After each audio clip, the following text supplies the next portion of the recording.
Hello student, आज हम लोग पढ़ेंगे केमिस्ट्री अर्थात रसायन विज्ञान में। नेक्स्ट टॉपिक आपका है बहुलक, पॉलीमराइजेशन।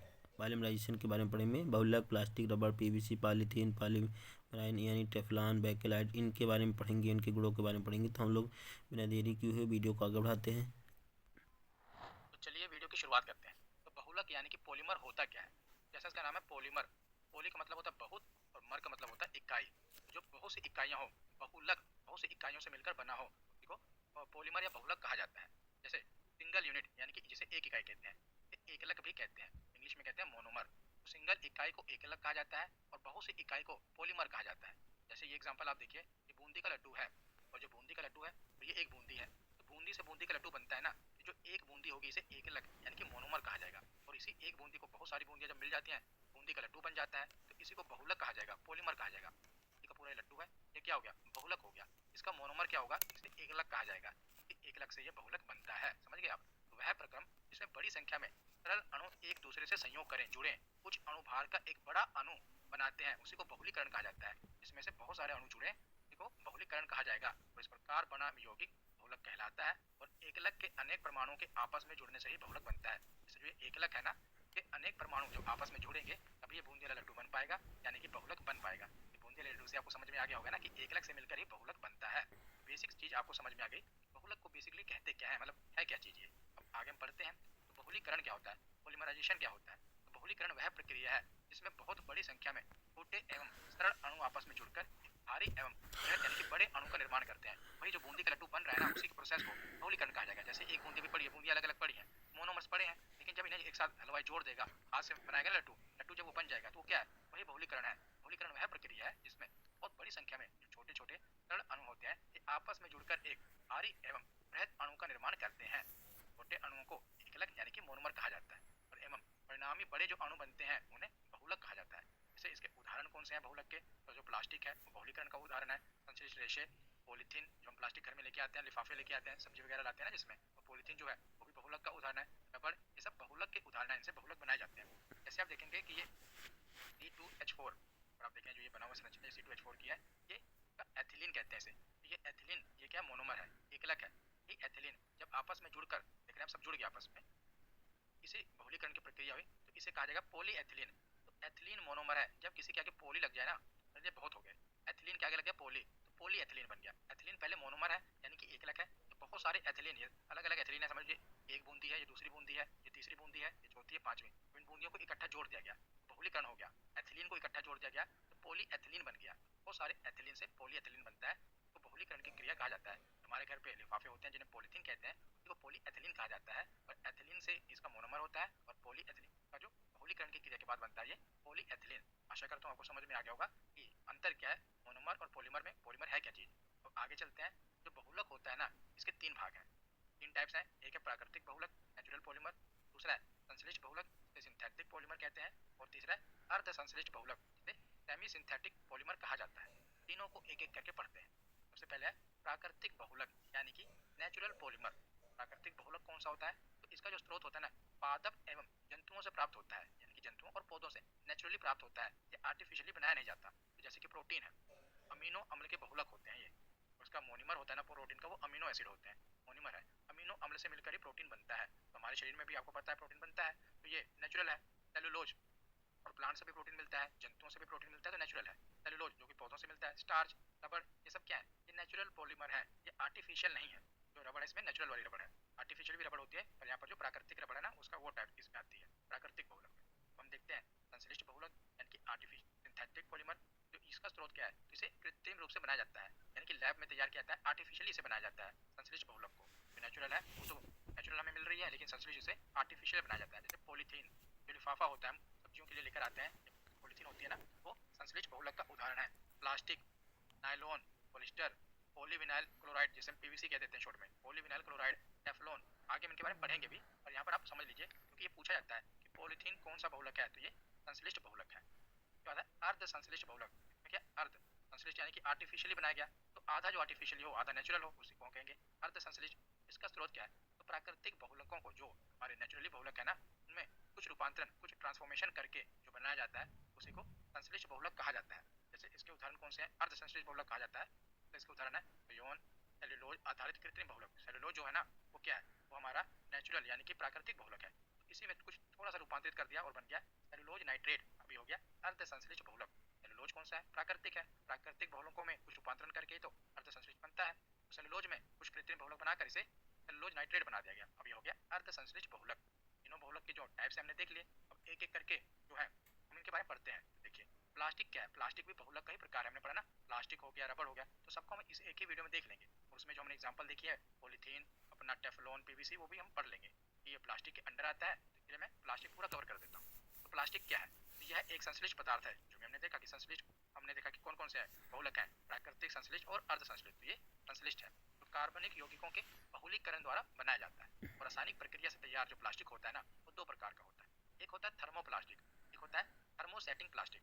तो थर्मोप्लास्टिक कौन सा होता है, थर्मोसेटिंग प्लास्टिक कौन सा होता है, तो थर्मोप्लास्टिक वो प्लास्टिक होता है जो गर्म करने पर मुलायम हो जाता है और ठंडा करने पर कठोर हो जाता है। जब इसे गर्म कर दिया जाए ना तो ये मुलायम हो जाएगा और ठंडा करने पर ये कठोर हो जाएगा। Polythene, polypropene, polystyrene, Teflon, PVC, ये किसके एग्जांपल हैं, थर्मोप्लास्टिक के उदाहरण हैं। इसको हम आगे थोड़ा पढ़ेंगे डिटेल में। और जैसे थर्मोसेटिंग प्लास्टिक कौन सी होती है, तो इसे गर्म करके एक फिक्स आकार में ढाल दिया जाता है और पुनः गर्म करके आकार चेंज नहीं किया जाता। इसे एक बार गर्म करके इसका आकार दे दिया जाता है, फिर दोबारा आकार चेंज नहीं किया जाता। बेकेलाइट होता है, मेलेमाइन इसके उदाहरण है। तो ये पूछ लेता है कि बेकेलाइट किसका उदाहरण है, तो ये थर्मोसेटिंग प्लास्टिक का उदाहरण है। टेफ्लॉन किसका उदाहरण है, ये थर्मोप्लास्टिक का उदाहरण है। वो आगे हम थोड़ा डिटेल में पढ़ते हैं तो और आपको क्लियर होगा। जैसे हम पहले जो थर्मोप्लास्टिक है ना, पहला प्रकार है जिसे हिंदी में ऊष्मीय प्लास्टिक कहते हैं, इसे पढ़ते हैं। तो पहले आता है पॉलीथीन। तो यहाँ से आपसे पूछा क्या जाएगा, इसका या तो मोनोमर पूछ लिया जाएगा, एक अलग पूछ लिया जाएगा, या इसका जो पूछ लिया जाएगा किसके अंदर आता है। तो ये यहाँ पर तुम देख ही रहे हैं कि सब थर्मोप्लास्टिक के अंदर आता है। जो पॉलीथीन होता है ना, एथीन अथवा एथिलीन के बहुलीकरण से बनता है। क्या क्या क्या, पोली, पोली मतलब कि बहुत सारे, क्या बहुत सारे, एथीन, इसमें बहुत सारे एथीन मिलकर बने वो पॉलीथीन है। तो एथीन एवं एथिलीन के बहुलीकरण से बनता है पॉलीथीन। एथीन को हम, इसका केमिकल है कि C2H4 केमिकल फॉर्मूला। उपयोग किसमें होता है पॉलीथीन, पाइप, कुर्सी, मेज, थैले, बोतल, खिलौने के निर्माण में पॉलीथीन का उपयोग होता है। पॉलीस्टाइरिन, पॉलीस्टाइरिन क्या है, क्या गया, स्टाइरिन, यानी कि इसका मोनोमर होगा, एक अलग होगा स्टाइरिन, वो सारे स्टाइरिन से मिलकर बनेगा पॉलीस्टाइरिन। स्टाइरिन के बहुलकों से निर्मित होता है पॉलीस्टाइरिन। पॉलीस्टाइरिन का उपयोग किसमें होता है, जो पैकेजिंग सामग्री होती है, कटोरे होते हैं, खिलौने, कंघी बनाने में, ट्रे बनाने में, डिस्पोजेबल कटलरी बनाने में इसका उपयोग होता है पॉलीस्टाइरिन का। पर आगे देखते हैं, तो ये है पॉलीविनाइल क्लोराइड, बहुत इंपॉर्टेंट है, तो शॉर्ट में हम कहते हैं पीवीसी, पॉलीविनाइल क्लोराइड। तो विनाइल क्लोराइड का ये पॉली, तो उसका बहुलक है, का जो एक मोनोमर होगा, एक अलग होगा, ये विनाइल क्लोराइड है, इसके आगे पॉली लग जाता है तो ये कहता है पॉलीविनाइल क्लोराइड, शॉर्ट में कह देते हैं पीवीसी। का उपयोग होता है रेनकोट बनाने में, हैंडबैग बनाने में। जो पानी के पाइप होते हैं ना, ये पीवीसी के ही बने होते हैं। आपने देखा होगा कि घरों में कई जो सीलिंग वगैरह बनाते हैं, सीलिंग में लगवाते हैं पीवीसी की ये शीट्स आती है ना, घर में लगाते हैं, अच्छा लगता है पीवीसी की शीट्स, ये होता है पीवीसी, तो शॉर्ट में कहते हैं पॉलीविनाइल क्लोराइड। और ये थर्मोप्लास्टिक के अंडर आता है। पता है टेफ्लॉन, टेफ्लॉन क्या होता है, टेट्राफ्लोरोएथिलीन के बहुलीकरण से टेफ्लॉन का निर्माण होता है। टेफ्लॉन का जो मोनोमर है, एक अलग है टेट्राफ्लोरोएथिलीन। तो एक ये जो टेफ्लॉन है ना, ये एक अदहनशील पदार्थ है जो जलता नहीं है, इस पर ना अम्ल ना क्षार का कोई प्रभाव पड़ता है, और इसका खाना बनाने वाले बर्तनों में ना चिपकने वाली परत चढ़ाने में किया जाता है। तो नॉन स्टिक जो बर्तन होते हैं ना, ब्लैक कलर के आप देखते हैं, उनके बर्तनों पर टेफ्लॉन कोटिंग होती है, तो जो खाना होता है उस पर चिपकता नहीं है, इसको कहते हैं टेफ्लॉन। आगे चलते हैं, आगे है पहला प्रकार हमने देख लिया, ये वाला जो हमने पीछे देखा ना, थर्मोप्लास्टिक के सारे उदाहरण देख लिए हम। तो दूसरा प्रकार है थर्मोप्लास्टिक के बाद थर्मोसेटिंग प्लास्टिक, इसके बारे में पढ़ते हैं। इसका एक ही उदाहरण जो आपको याद रखना है, और यही एग्जाम में हर बार पूछा भी जाता है, बेकेलाइट। तो बेकेलाइट का मोनोमर क्या है, फेनोल और फॉर्मेल्डिहाइड। फेनोल और फॉर्मेल्डिहाइड इसका जो है मोनोमर है। तो उपयोग होता है इलेक्ट्रिक स्विच बनाने में, और जो बर्तन यानी कि यूटेंसिल होते हैं इनके हैंडल, ताकि आपका हाथ जल ना जाए, धुआं का संचरण ना हो। आप देखते हैं ना कि कुकर वगैरह या जो भी होता है, ब्लैक कलर का ये जो हैंडल सा होता है, इससे ये गर्म नहीं होता, ये बेकेलाइट का बना होता है। ये बेकेलाइट पहला मानव निर्मित बहुलक है, ये इंपॉर्टेंट है, मानव द्वारा बनाया गया पहला जो बहुलक है बेकेलाइट। अब हम आगे चलते हैं।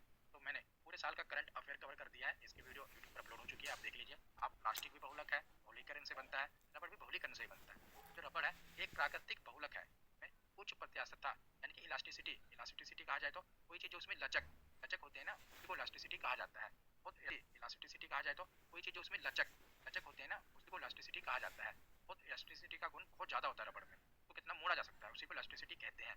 उसे प्रत्यास्थ बहुलक यानी कि इलास्टोमर, इलास्टोमर भी कहा जाता है। अर्थात यदि रबड़ को खींचा जाए, इसके रूप में कुछ परिवर्तन किया जाए, तो यह पुनः अपने मूल स्वरूप को ग्रहण कर लेता है, इसे इलास्टोमर कहते हैं।